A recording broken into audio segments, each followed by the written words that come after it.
Bonjour à tous, il est 13 h. On regarde ensemble les grands titres de ce journal. Un mini-sommet des chefs d'État de l'UEMOA s'est tenu à Paris en marge du sommet sur le financement des économies africaines. Il s'agissait pour le président Alassane Ouattara et ses pairs d'harmoniser les positions des pays de la zone UEMOA en prélude à la grande rencontre sur le financement des économies africaines. Le CHR d'Adzopé sera bientôt livré, construit sur 10 hectares. Il comprend 27 services, 200 lits, 3 blocs opératoires, un scanner pour ne citer que ses nécessités. D'un coût global de 30 milliards de francs CFA, il a été visité par le ministre de la Santé. Les travaux sont pratiquement achevés à 90%. Et puis au Mali, le Premier ministre Mokhtar Ouane a reconduit dans ses fonctions pour suivre ses consultations en vue de la formation du futur gouvernement. Une délégation de l'ancienne majorité et de la société civile ont été reçues. L'URD, principal parti du M5, a annoncé sa ferme volonté de participer à la formation de la nouvelle équipe. Voilà pour les titres. Les dirigeants de l'Union économique et monétaire ouest-africaine UEMOA se sont retrouvés à Paris. Une rencontre qui s'est déroulée en marge du sommet sur le financement des économies africaines. Le mini-sommet auquel a participé le président Alassane Ouattara aura permis aux différents chefs d'État de parler d'une seule et même voix lors du sommet sur le financement des économies africaines. Mardi, le président Emmanuel Macron a accueilli le sommet sur le financement des économies africaines. Je vous le disais en titre il y a quelques instants, la rencontre s'est déroulée au Grand Palais éphémère à Paris. Une trentaine de chefs d'État et de gouvernement ainsi que des dirigeants d'organisations internationales y participaient. Il s'agissait d'un sommet qui vise à mobiliser des financements massifs et innovants en faveur des pays africains et à obtenir à terme 100 milliards de dollars US. Les explications d'Awa Touré. Mobilisation de la communauté internationale pour affronter les conséquences de la pandémie de Covid-19 en Afrique. Une trentaine de chefs d'État et de gouvernement, au rang desquels le président de la République Alassane Ouattara et des dirigeants des organisations internationales, réunis autour du président français Emmanuel Macron en vue de définir une stratégie économique visant à apporter un soutien financier massif aux économies africaines durement éprouvées par la Covid-19 et poser les bases d'un nouveau cycle de croissance sur le continent. Aujourd'hui, il est question de voir dans quelle mesure nous pouvons relancer nos économies.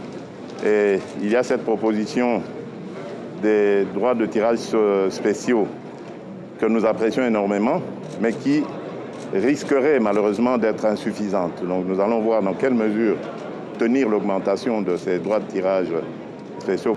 Ensuite, nous devrions voir aussi au niveau de l'Afrique comment nous pourrions, à notre niveau, au niveau des communautés économiques régionales, proposer une sorte de filet de protection financier qui pourrait nous aider à pouvoir faire face aux crises de ce genre. Il y a aujourd'hui un ralentissement très fort de la croissance partout en Afrique après une année 2020 extrêmement difficile. Et il y a un besoin de financement entre aujourd'hui et 2025 qui est estimé à environ 285 milliards de dollars. Et puis en même temps, c'est le sommet de l'ambition parce que l'Afrique a tout pour réussir.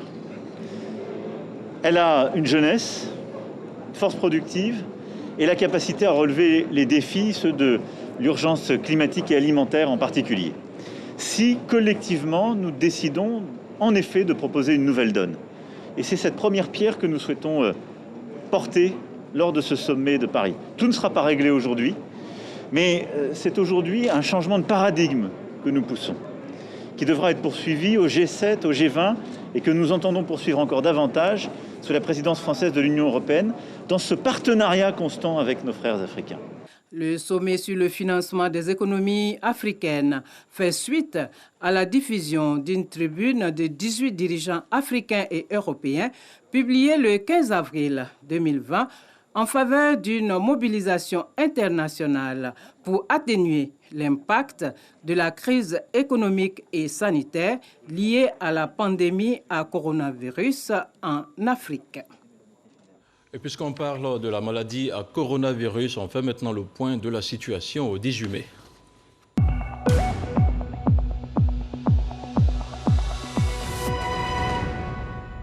Le ministère de la Santé, de l'Hygiène publique et de la couverture maladie universelle a enregistré hier mardi 47 nouveaux cas de Covid-19 sur 1801 échantillons prélevés, soit à 2,6% de cas positifs, 61 guéris et 0 décès.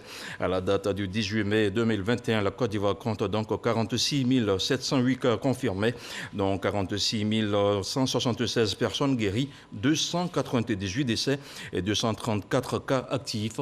Le nombre total d'échantillons est de 623 383.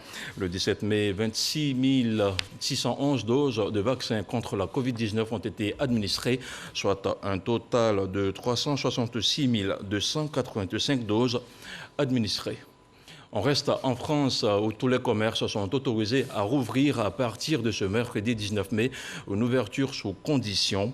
Après 3 mois et demi de fermeture, un soulagement pour les consommateurs comme pour les commerçants. Cette levée partielle des restrictions a été décidée à la faveur d'une diminution de la circulation du virus qui reste cependant élevée et d'une montée en puissance de la campagne de vaccination dans un pays où la pandémie a fait 108 000 morts. Je vous disais en ouverture dans ce journal, c'est un hôpital qui offrira des soins de qualité à la population. Le centre hospitalier régional, le CHR d'Adzopé, sera opérationnel dans quelques semaines seulement. Le ministre de la Santé, Pierre Ngou Demba, a visité mardi l'infrastructure sanitaire. Les travaux sont pratiquement achevés à 90%. Plus de détails avec Raskondo. Le centre hospitalier régional d'Adzopé, bientôt fonctionnel. Pour s'enquérir de l'avancée des travaux, le ministre de la Santé, de l'Hygiène publique et de la couverture maladie universelle a effectué une visite de site. L'ouvrage est achevé à 82% et a coûté 30 milliards de francs CFA.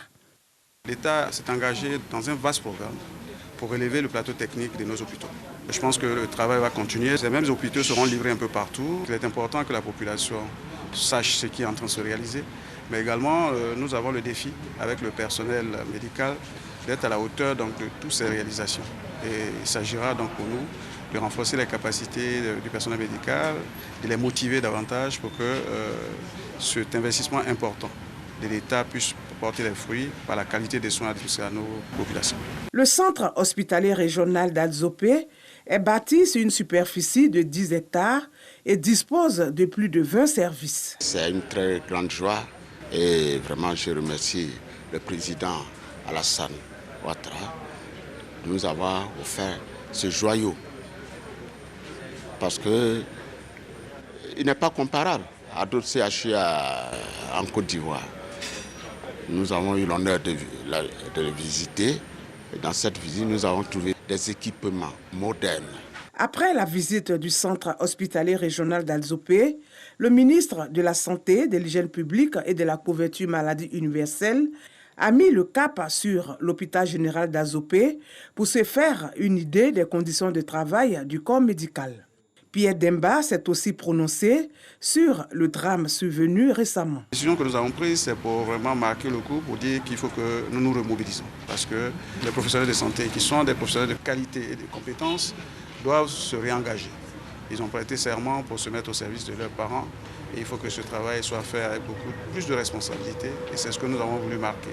Mais en même temps, nous serons à leur côté pour les accompagner, comme c'est le cas aujourd'hui, dans la mise à disposition donc, des plateaux techniques relevés à la dimension de ce qui se passe dans les grands pays, mais également leur donner l'opportunité d'avoir des compétences supplémentaires et d'avoir un profil de carrière. On peut compter sur le gouvernement et que ce secteur qui est sensible et qui est important pour la population puisse être donc la priorité donc, du gouvernement. Le ministre Pierre Demba prévoit d'autres visites dans des établissements sanitaires pour toujours sensibiliser le corps médical sur le bon accueil.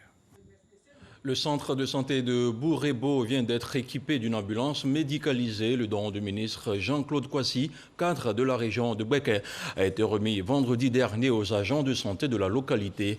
Le donateur a exhorté la population à l'unité et la cohésion sociale afin de bénéficier de davantage d'infrastructures de base. On regarde le compte-rendu de Charles Tatou.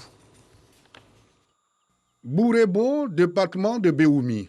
La localité fait partie des villages déplacés du fait des travaux de construction du barrage de Kossou. Nous sommes arrivés dans les années 70 sur ce site.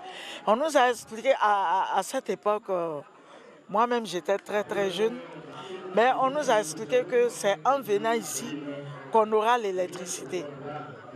Donc les parents n'ont pas hésité à venir. Mais de 70, 72, ce n'est que cette année qu'on a eu l'électricité. Malgré l'existence de quelques infrastructures de base qui lui confèrent le statut d'un village peu moderne, notamment électricité, centre de santé, école primaire et collège de proximité. Ici, les habitants éprouvaient encore des difficultés pour les cas d'évacuation de leurs malades à Béoumi et dans les grandes villes. On est un peu loin de l'hôpital général et quand on doit évacuer une femme, vraiment c'était difficile. Il n'y avait même pas d'ambulance à Kondrobo, donc il fallait pratiquer les motos. D'évacuer un malade qui devait se rendre à Béoumi, arrivé au bac, au bord là, il n'y a pas de piroguiers. Ils sont retournés là, sur le lendemain, ils ont pu traverser le Bandama pour se rendre à Béoumi. Heureusement, la personne en tout cas était en vie, c'est bon. Ce calvaire reste désormais un vieux souvenir. Le ministre Jean-Claude Kouassi, cadre de la région de Gbeke, vient de mettre fin à cette souffrance avec un don d'une ambulance médicalisée.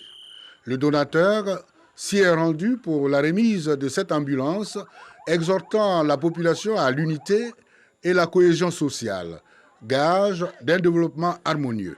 Avant ici, nous nous sommes arrêtés à Ndjebonois pour donner également une ambulance là-bas au nom du président Alassane Ouattara, du Premier ministre et de l'ensemble du gouvernement ivoirien. Ce que nous regardons, c'est devant. Comme le président lui-même le dit souvent, allons seulement sur la voie du progrès, de l'émergence et du développement. Rappelons-le, Bourebo contribue activement à l'économie du département de Béoumi avec son principal produit agricole, la noix de cajou. L'ASCAD affiche ses ambitions. L'Académie des sciences veut contribuer significativement à la lutte contre les pathologies nouvelles et pour y parvenir, elle entend mettre l'accent sur l'exploitabilité des acquis de la recherche en phytochimie. L'éclairage de Walter Amadou Ouattara. Environ une trentaine de présentations relatives aux travaux de recherche axés sur les potions thérapeutiques en guise de médicaments améliorés extraits des plantes naturelles. Pour faire face aux pathologies actuelles, ces chercheurs des universités, grandes écoles et instituts sont réunis à l'initiative de l'Académie des sciences, des arts, des cultures d'Afrique et des diasporas africaines, ASCAD. S'ils sont savants, c'est grâce à l'appui de la société. Donc, leur devoir, c'est d'aller vers la société pour lui apporter, évidemment, ce qu'ils peuvent pour que cette société soit dans de bonnes conditions. C'est ce qu'on appelle l'enracinement sociétal. Si nos chercheurs arrivent à tirer des plantes, de la flore, des médicaments, je pense que ça va avoir un retentissement sur l'état sanitaire, qui est un objectif majeur pour toute société. L'ASCAD veut également offrir un cadre approprié aux chercheurs ivoiriens pour la promotion et la mise en valeur des potentialités médicinales de l'écosystème végétal de la Côte d'Ivoire. La démarche bénéficie de l'appui du ministère de l'Enseignement supérieur et de la Recherche scientifique. Avec la résurgence aujourd'hui des cancers et tout, il vaudrait mieux encourager nos jeunes chercheurs à mettre au point, à partir de la phytochimie, des plantes médicinales. Nous sommes à l'heure de l'innovation. Nous pourrions donc capitaliser cet écosystème aussi riche. Notre science devrait pouvoir sous-tendre notre développement, notre émergence. Les meilleurs résultats seront primés par l'ASCAD et publiés dans les grandes revues internationales. Cette rencontre se tient à l'École nationale supérieure de statistique et d'économie appliquée, NCA, à Abidjan, dans la commune de Cocody. Et sur un tout autre plan, la ministre de la Femme, de la Famille et de l'Enfant s'est rendue vendredi dernier à la pouponnière d'Adjamé. Nasseneba Touré est allée s'enquérir des conditions de vie des tout-petits et des travailleurs. Au nombre des doléances reçues, l'augmentation de la capacité d'accueil de l'établissement. Le point de la visite avec Patricia Omouitia. Visite de travail et de prise de contact à la pouponnière Marie-Thérèse Oufoué-Boigny d'Adjamé, dont la vocation est la prise en charge des orphelins et enfants abandonnés. L'objectif pour le ministère de la Femme, de la Famille et de l'Enfant est de soutenir l'institution qui accueille les enfants de 0 à 5 ans. Conçue pour accueillir une cinquantaine d'enfants, la pouponnière a aujourd'hui un effectif de plus de 70 enfants.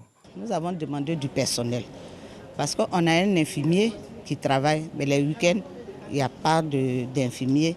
Et les enfants, bon, par la grâce de Dieu, nous avons l'établissement sanitaire qui est là. Les samedis, quand il y a une urgence, on les réfère. Donc si on a un pédiatre en permanence dans la structure, ça va nous arranger. Après avoir visité les locaux, la ministre de la Famille s'est engagée à satisfaire certaines doléances pour une meilleure prise en charge des enfants. C'est la capacité d'accueil qui devient une difficulté parce que le site est un peu réduit, il est construit sur 800 mètres carrés. Nous avons des cas d'enfants handicapés et il n'y a pas de commodité réellement pour les enfants handicapés ici. Donc nous allons travailler en équipe, le ministère avec les différents centres, voir comment transférer ces derniers. Et ils ont aussi des besoins pressants en ce qui concerne l'assistance médicale. Nous allons aussi voir avec le ministère en charge de ces personnes-là pour que des personnes soient mises à disposition pour un meilleur fonctionnement de ce centre. Malgré toutes les difficultés que rencontre la pouponnière Marie-Thérèse Oufoué-Boigny, depuis 2017, 110 enfants ont été placés en adoption en Côte d'Ivoire et à l'étranger. Une délégation de l'Union postale universelle UPU est en visite en Côte d'Ivoire. Pour rappel, Abidjan va abriter le 27e congrès de l'UPU. Il se tiendra du 9 au 27 août 2021. La délégation a rencontré le ministre de l'économie numérique, des technologies, de l'innovation. Le compte-rendu d'Éric Goré. Nous y reviendrons pour notre prochaine édition. Lancés en 2018, les travaux de construction du 4e pont d'Abidjan reliant les communes du plateau et de Yopougon avancent très bien. Réalisé à hauteur de 50%, l'ensemble du projet qui englobe notamment les voies d'accès et des échangeurs est estimé à 37%. L'ouvrage nécessite un investissement de 142 milliards de francs CFA, soit 111 milliards pour la construction du pont et 31 milliards pour l'indemnisation des populations impactées. Des indemnisations qui concernent 14 000 ménages, un processus de compensation sur lequel revient ce dossier EcoPlus réalisé par Lanciné Fofana. Lanciné Bakayoko, autant pour moi. Louis Ephrem fait partie des personnes appelées à libérer les emprises du 4e pont en construction. À quelques heures d'une nouvelle opération de démolition, il n'a pas encore perçu d'indemnisation. Louis Ephrem est venu faire part de ses inquiétudes au porte-parole des impactés du chantier. Si tu as un reçu comme ça, sache que tu serais indemnisé. Tant qu'on ne te paye pas, selon nos conventions qu'on a, personne n'ira. Il faut qu'on te paye. Les personnes impactées sont des propriétaires résidents et non résidents, des locataires de maisons, des commerçants ou même des entreprises qui exercent dans l'emprise du projet. Les quartiers concernés sont Yaoséi, Doucouré et Nouveau Quartier à Yopougon, Fromager, Jean-Paul II, Boribana et Santé à Atekoubé, Bromakoté et Adjamé Village dans la commune d'Adjamé. Benjamin Kambou a déjà négocié le montant de son désintéressement, mais les délais d'attente sont devenus insupportables. Au début, nous ont fait comprendre que nous devons libérer les locataires parce qu'ils ont déjà dédommagé les locataires et après financer les différents propriétaires pour que nous on puisse aller prendre un local en attendant de construire l'appartement que l'État a prévu pour nous. Et jusque-là, aujourd'hui, on a essayé de faire les démarches pour avoir la caution pour prendre la maison pour pouvoir libérer les locaux. Mais ils nous ont fait comprendre que nous devons attendre jusqu'à ce qu'ils finissent de construire les nouvelles maisons pour que nous on libère le coin. Des propriétaires impatients de se faire payer, mais aussi mécontents du tracé de la route et des plans de lotissement initiaux qui ont été contournés. Où nous sommes coincés là, le coin qui a été loti officiellement, c'est là-bas on dit la voie a été déviée. Viens nous montrer le plan qui nous dit que la voie a été déviée, qui a été approuvée par le ministère jusqu'à présent. Ils ne nous ont pas encore montré. Et puis nous tous on se refait sur l'ancien plan. Mais c'est dû à quoi? Et ceux qui ont construit sur la grande voie, ils sont là. Et la voie, on dit la voie est là. Oh la voie, voici la grande voie. Quand les gens venaient construire, on les a dit de ne pas construire sur la voie. Le maire est venu. Il dit ouais, c'est pas la peine de construire sur la voie. Mais ils ont tout fait, ils ont construit. Des complaintes infondées selon le Bureau national d'études techniques et de développement BNET. L'ex-direction générale des grands travaux affirme que le tracé de cette route obéit au plan directeur d'urbanisme de la ville d'Abidjan élaboré en 1972. Dans tous les cas, coupe-t-il, l'État a le pouvoir de déclarer tout espace d'utilité publique. Cet après-midi, le secrétaire général de la préfecture d'Abidjan, André Martin Kakou, par ailleurs président de la cellule de réinstallation, est en visite de terrain pour s'assurer que la libération des emprises se déroule bien. Un protocole établi avant chaque opération de déguerpissement. Puisque vous avez signé, vous avez des reçus, vous avez signé, forcément on va vous payer.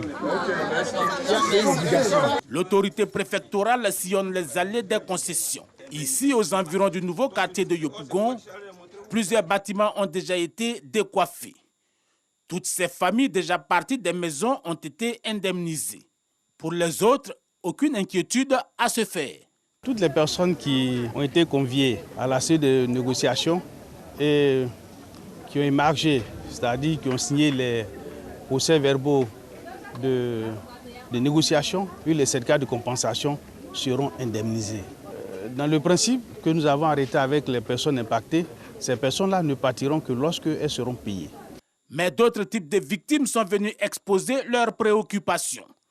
Des propriétaires véreux ont logé de nouveaux locataires, pris des cautions alors qu'ils savaient les démolitions imminentes. Nous avons fait louer la maison, c'est-à-dire qu'on ne va pas casser. Au dernier moment, on a su que non, la maison là, on doit casser, la voie prend. Donc on est là, on est incertain. On ne sait pas à quel moment ils vont venir dégueuler les gens. Donc on est là, on regarde. Pas de chance, ces nouveaux locataires ne font pas partie des 926 personnes qui recevront 1 milliard de francs CFA au plus tard ce mercredi. Au démarrage du projet, il y a eu un recensement. Donc le projet a impacté un certain nombre de personnes ainsi que des locataires. Donc c'est ces locataires-là qui étaient là avant l'annonce du projet qui ont droit. Mais il se trouve que ces locataires-là ayant reçu leur indemnité sont partis. Le propriétaire également a reçu son indemnité. Ils envoient de nouvelles personnes parce que nous n'avons pas encore démoli. Donc c'est clair qu'on ne va pas indemniser indéfiniment un loyer. En ce qui concerne les propriétaires résidents, des bâtiments sont en construction à Songon où ils pourront aménager à la fin du mois de mai. Faut-il le rappeler, le total des indemnisations s'élève à 31 milliards de francs CFA pour plus de 14 000 personnes impactées par le projet du 4e pont. À ce jour, 7 549 indemnisations ont été effectuées à hauteur de 15 milliards de francs CFA. Sur les sites libérés, les travaux se poursuivent et les engins tournent déjà à plein régime. Le 4e pont se laisse déjà voir. Et voilà, c'était pour vous le dossier Eco Plus réalisé par Lanciné Bakayoko, un dossier à retrouver sur RTI 1. En vue d'assainir les villes et communes de Côte d'Ivoire, le projet Recyclag vient d'être lancé par l'Union européenne et ses partenaires. Il implique fortement la population à travers le tri, la collecte et le recyclage de tout type de déchets. À terme, il s'agit pour les initiateurs d'interpeller la population et le pouvoir public sur l'importance d'un environnement urbain salubre. Jean-Marc Djadji. Des habitants impliqués dans le tri, la collecte et la révalorisation des déchets de leur commune. Voici l'objectif global du concept recyclage, nouveau projet d'assainissement initié par l'Union européenne à travers une ONG partenaire. Cette expérimentation mobilise toutes les organisations présentes dans les collectivités territoriales pour un environnement salubre. Nous aurons 160 collecteurs sur tout l'ensemble du territoire de la commune de Port-Boué. Et ces 160 collecteurs vont se lever tous les jours ouvrables et aller sur les espaces publics et sur les plages, collecter tout ce qui est déchets plastiques qu'on va récupérer avec des tricycles et des tracteurs pour ramener sur notre entrepôt pour aller traiter. Le projet recyclage est financé à hauteur de 1 milliard de francs CFA par l'Union européenne et va générer 160 000 emplois directs dans la commune de Port-Boué. Toutes nos communes ici ont ce problème de saleté. Et puis s'il y a une structure qui se met en place pour venir nous aider, je crois qu'il est normal que la mairie appuie cette structure. Aujourd'hui, on citait un chiffre, il y a 40 000 tonnes de déchets plastiques qui sont produits par la Côte d'Ivoire et à peine 5%, donc ça fait 200 tonnes, sont recyclés annuellement. Donc les défis sont énormes et le projet Ivoire Bien-être, financé par l'Union européenne, soutenu par la mairie de Port-Bouët, est un élément de réponse à ce problème environnemental majeur. Le projet d'assainissement-recyclage est partie intégrante des 51 autres initiatives portées par l'Union européenne dans la sous-région. Il s'étendra dans les autres villes et communes du pays. À Bouaké, la plateforme Alerte Foncier et l'ONG Oukamin s'engagent à accompagner les efforts de l'État face aux litiges sur la sécurisation foncière rurale qui sont de plus récurrents. Les deux entités ont décidé de participer à la formation des chefs du village, des jeunes et des propriétaires terriens. Le reportage de Soro Corona. Des chefs de village et propriétaires terriens du département de Bouaké à l'école. Un seul module au menu de cette session de formation, la sécurisation du foncier rural.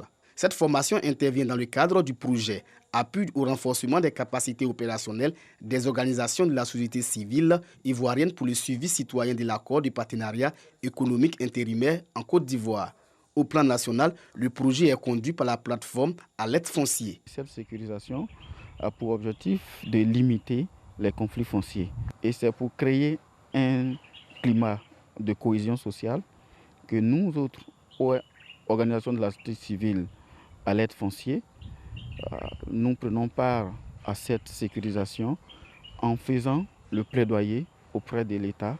Plaider auprès du gouvernement pour une prolongation du délai de la loi de sécurisation du foncier rural.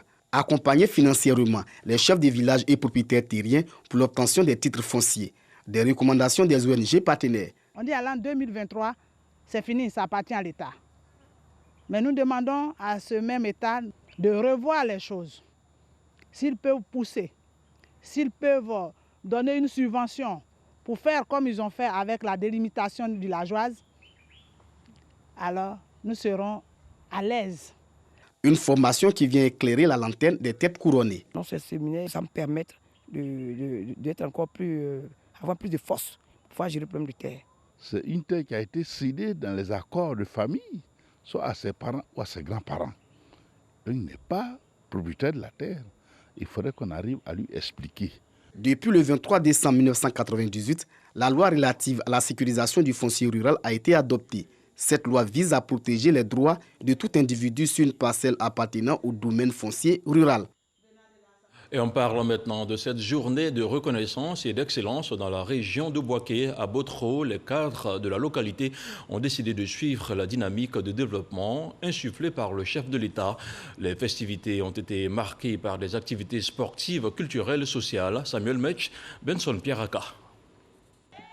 C'était la fête vendredi à Botro à la faveur de la journée d'excellence et de reconnaissance organisée au terrain municipal. À quelques jours de la fin de l'année scolaire, les cadres de la ville ont tenu à célébrer leurs filles et leurs fils qui se sont brillamment illustrés, en leur confiant la mission de réaliser les meilleurs taux de réussite aux examens. Nous sommes très émus de recevoir ces dons et nous remercions le donateur. Nous lui promettons de donner tout notre possible pour avoir de meilleurs résultats en fin d'année. Nous ferions de notre mieux parce que c'est de notre devoir d'étudier pour être un jour comme eux. La cérémonie a offert aux cadres de Botro l'opportunité de rendre hommage aux seigneurs de la ville, notamment les chefs traditionnels et les anciens maîtres d'école qui ont œuvré à faire d'eux des hommes assumant aujourd'hui des responsabilités diverses. Très honoré parce que je viens de voir un de mes enfants, un de mes élèves, j'ai enseigné, un enfant que j'ai enseigné et il a réussi. C'est une fierté pour moi. Nous avons pris acte, connaissance des besoins réels d'ici et de concert avec des amis. On va essayer encore de nous réorganiser et de donner satisfaction aux différentes préoccupations de formation et surtout d'améliorer les conditions de travail de nos enseignants et d'apprentissage de nos enfants.